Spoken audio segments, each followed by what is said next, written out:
Happy Musician Life Mondays. I'm Dan. I'm in a band called Oreja. I live and work in Austin, Texas as a musician. Today I want to talk about money. Everybody needs it, specifically the financial burden of being a musician, whether it be a hobbyist or a working musician or a full-time musician. Performing music, recording music, buying gear, it's a very expensive hobby. It's probably one of the most expensive hobbies there is. I want to start with like a little backstory of what I've dealt with since my time in Austin. I moved here in 2017. It's currently 2025. When I first moved here, I worked at a bakery. I was doing that full time. I think it started at $10 an hour, and then I convinced them to get me $12 an hour. And on my evenings and my weekends, I would go on 6th Street, door to door at bars, find out who the manager is, and ask them for a gig, and like explain what I can do, and then get their phone number, and then text them some YouTube videos of me playing. I did that for weeks and weeks and weeks, and finally, I got one. I was playing every Saturdays at a place called The Lodge on 6th Street, like Dirty 6th. I think it was for like maybe $80,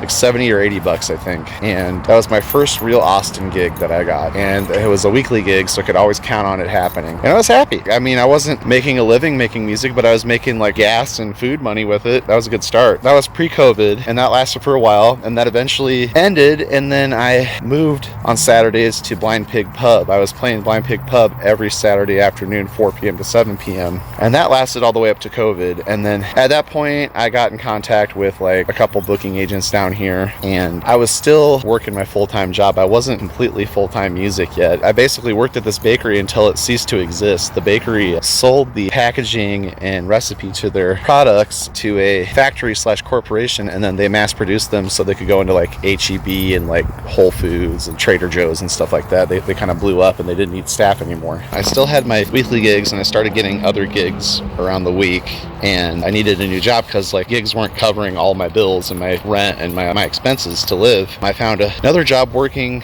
in a baby food factory, like an organic baby food factory, and I was like making baby food, and then every Thursday I would drive a refrigerated box truck down to Houston to deliver our finished product. And I hated that job so much. Really long hours. A lot of times I would get there before the sun came up, and I would leave after the sun went down. They had such a demand for product. The manager, we were cool with each other, but he was kind of a slave driver. He really pushed us, and there was a lot of turnover. I stayed with him for a while. Then I discovered this app called WAG, which is a dog walking app, and I can walk dogs for people around town. So I started doing that, and I realized that I could make the same amount of money hanging out with dogs and cats and getting paid for it that I could making baby food. I told my boss this. It's like, well, how about if you want to do that, that's fine, but how about you still do my Thursday deliveries? I'm like, okay. So I did that, and that was like 2017, 2018. So I was doing throughout the week dog walks every day, and then on Thursdays I would deliver the baby food to Houston, and then on the weekends and then sometimes during the week I'd play a music gig, a lot of cover gigs, a lot of solo acoustic stuff. That lasted for a while, and then I had my original music, and it sounds better with a band.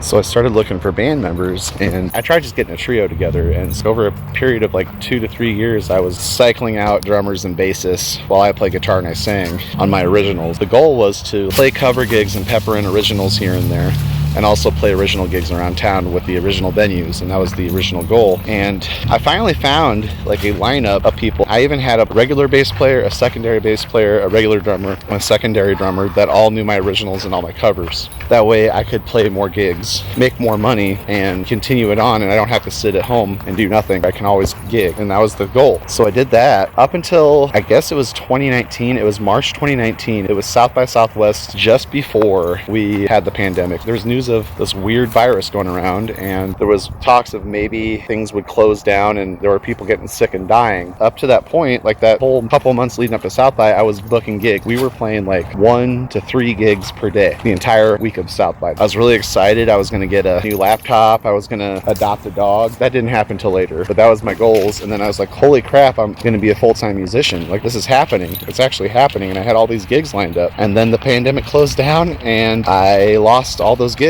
And then I was just in my apartment by myself, and I couldn't really do dog walks because at the time we didn't know if COVID was airborne or if you could get COVID from like surfaces or like touching things or touching food or touching animals. We didn't really know how COVID worked at the time. So I was basically stuck with no income for a good, seems like 2 years, and eventually got some unemployment. I did report my income with gigs and work and all that stuff. During the pandemic, I ended up having more money than I've ever had in my life, like just saved up, than any other other time. And I was still paying my rent and paying all my bills. And I was like, for some reason, I just had like 7, 8, 9 grand saved up. So we get through the pandemic, we open back up. I was hoping I could get those contacts back, but I really didn't know. Texas was one of the first places to open up, and people were flocking to go on vacation. And there were just so many gigs and so many opportunities to play. And I actually went full-time music for, I'd say from 2020 to 2023, I went full-time music. Like, I was only playing gigs. I quit doing dog walks. I didn't do any side jobs. I was just playing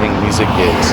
There's times where we play like 5, 6, 7, 8, 9 times a week, doing doubles some days and then doing just single shows some days. It was insane how many gigs were available, and the tips were good too. Like, I was averaging like above $100 per gig just in tips on top of the guarantee, and it was like the money was coming in. I wasn't rich, but I was living. I was able to pay my guys. And then 2023 to now, things have been on a very steady decline. There are a lot less gigs. The crowds aren't as enthusiastic anymore. The tips are a lot less. There's just less gigs to go around. I went from having all these gigs to the point of exhaustion and enough money to survive where I could do basically whatever I wanted anytime. Like, I could go on vacation if I wanted to, or just do whatever. And now I am struggling to survive, and I had to get a second job. Had the second job for a while. Now they don't give me any hours. So I'm back to dog walks and then some gigs. So I'm back kind of where I started before COVID, but I'm still struggling. Like, I hit negative balances in my checking account 2 to 3 times a month after paying my bills. And then I find it harder to pay my guys out for the gigs that we do have, because I have to use any money I can just to pay my bills and eat and fill my gas tank. Struggling so much, man. It's really hard not to get bitter. I'm trying to keep a positive mindset, but it is not an enjoyable existence right now. The cost of living is going up. Everything's more expensive now. It's just everything's kind of growing here. But I don't see the music scene really growing as far as like the cover gigs go that pay money. And so I still want to do them. I don't want to give them up, but I feel like I'm starting to shift to other avenues to make money, and I don't want to give up on music, but the rug got pulled out from under me after putting all those hours and time in. I guess the point is, the music industry in general is very fickle. It's a very fickle place. It can be very feast or famine sometimes. I'm not saying any of this to discourage anybody from playing music or trying to pursue it as a career, but it's not like other jobs where you put in your years and time and you show up on time and you play good music and people are happy and people are glad that you're there. You get promoted, you get more money, and you get more opportunities. Even if you do all that stuff, there's chances where that stuff can dry up out of nowhere. Like, bars can close, management decides they don't want to have music anymore, anything like that, really. You can do all these things to make you worthy of more pay and more opportunities and more chances to like do music live and record and like all these things, but it doesn't necessarily mean it's coming to you. Things can dry up out of nowhere. Even at the professional level, that people are just, selling ticketed shows. And a band called Periphery is a good example. Mission Mansour and then the old bassist Now They Get Good. They sell drum and guitar sample packs for people on the side. Between the Buried and Me, they would do meet and greets before their gigs with special merch packages, like little add-ons. A lot of them teach lessons online. So I've seen the drummer for I Prevail has his own YouTube channel. He teaches students how to play drums and how to land an audition with a touring act or just get any gig, really. And there can be periods where the money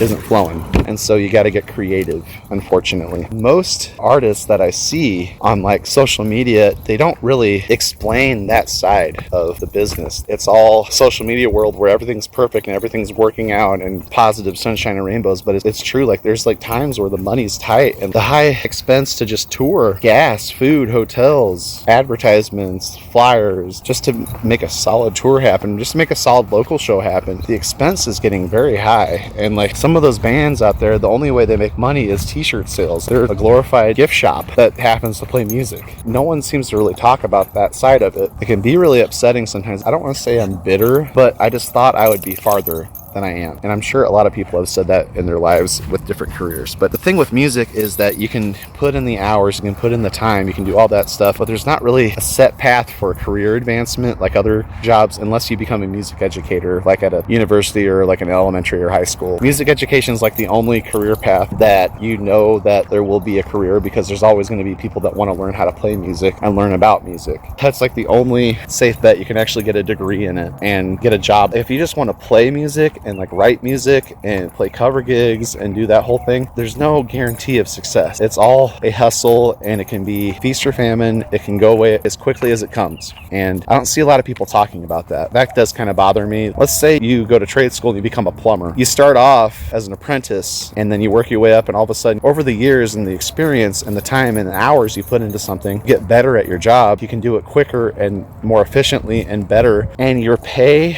and your benefits grow because of it. You don't see that in music. You don't see that in like visual art either. Maybe if you're a graphic designer, you could see it if you're working for a company, but like painters, it's the same thing. It just can be really frustrating, especially like when you had a dream and then you got your dream and then your dream is being taken away from you. It's very upsetting. I'm not saying I'm giving up music, but I'm definitely having to financially pivot how I spend my time so I still make enough money to support myself. It's very disheartening when you had it and then you got it taken away from you, or it just dried up. There's not much help in the original music department to like get to the point where you're selling a bunch of tickets and building a fan base. A lot of people that you market your music online to, they don't necessarily want to buy merch from you. They don't necessarily want to buy tickets. They want that instant satisfaction of a Spotify or Apple Music stream, YouTube music video view. Because they don't know who you are, they want that quick and easy access. And the streaming royalties really don't pay out fairly to the musicians. And if you're on a label, they might not pay out at all. To get $1 on Spotify, you got to